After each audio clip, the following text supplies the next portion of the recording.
Hello, everyone, once again. My name is Mark Stark. I am here every Tuesday at 1:30 Pacific Standard Time.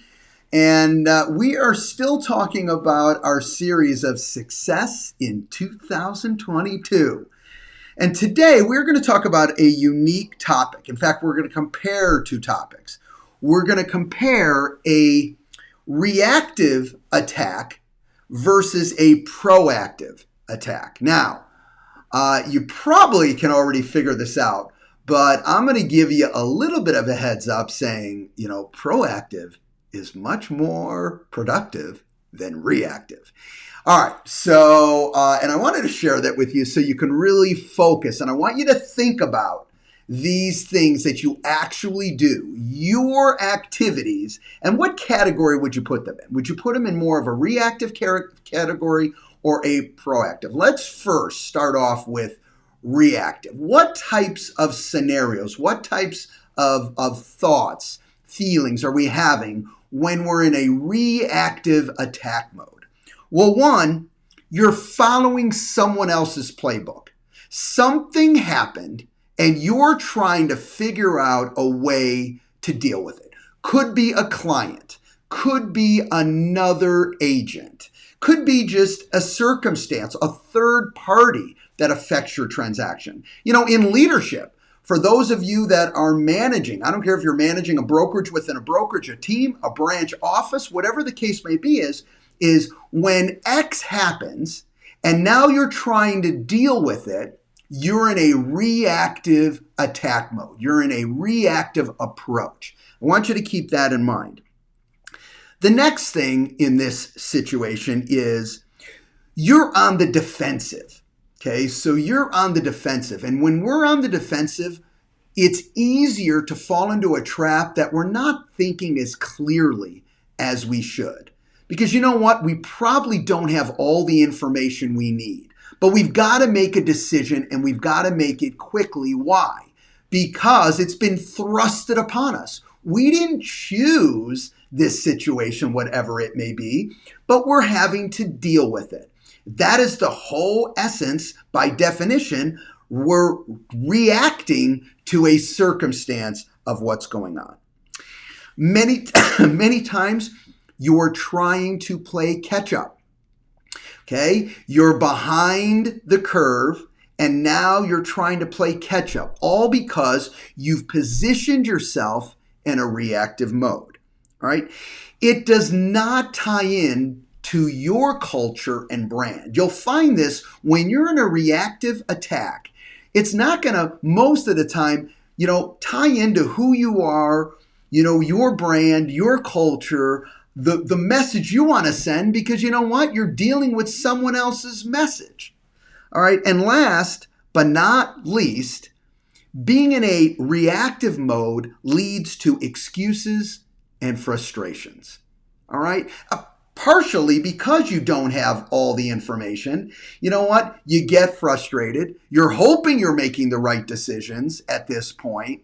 And of course, clearly, you know what? If it doesn't go the way you want it to go, or it doesn't go perfectly, or whatever the case may be, is now the excuses kick in. All right, as you can see, being in a reactive mode, lots of challenges being within a reactive mode. Let's flip this now and say, okay, what are the feelings? What are the actions when we're in a proactive mode?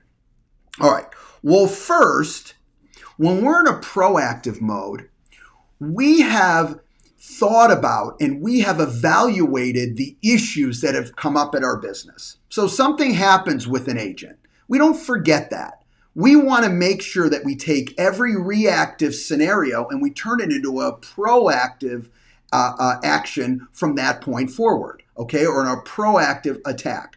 So we don't just let something go. We think about it and we say, okay, X happened. I don't want X to happen anymore. So what are the proactive approaches that I will take to mitigate X happening again in the future? So when you have a proactive mindset, a proactive attack, you're sensitive to what's going on, and I want to put in the systems, the processes, the actions that will make sure that now my proactive actions will stop those challenges from ever happening.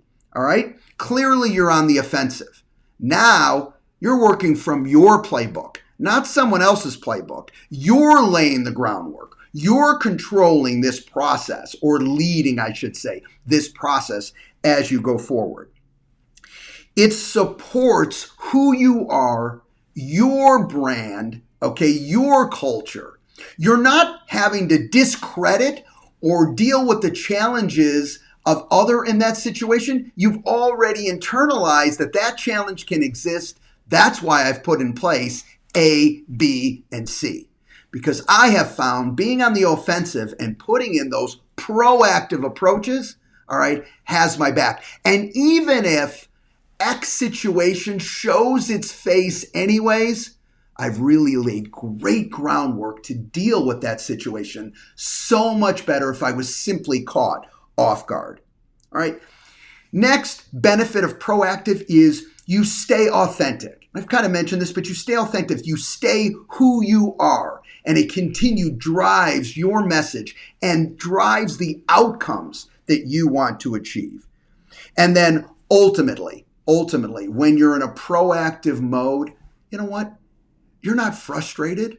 You're excited. You're leading the pack. You're leading the situation. You're not ignoring that these issues exist. You just have taken them into account and put in those systems, put in those processes that minimize it. So guess what? You're happy. You're excited. Even when you're not excited, something happens, you can say, you know what? Expected that. I know how that is, but I have that handled. Look, if you leave yourself in a reactive attack mode, you are just asking for problem after problem after problem. We have to take a proactive approach. We have to have a proactive action plan. And I promise you, the more proactive you are, the more productive you will be, the less time you will waste, and the more efficient your overall team or you personally will be. So I think it's clear. In closing, I would choose a proactive approach. Have a great week, everybody. And of course, if this was valuable, please share it. If you're not already following, please do that as well if you like this information. And I look forward to talking to everybody next week. Have a great week, everybody. Bye-bye.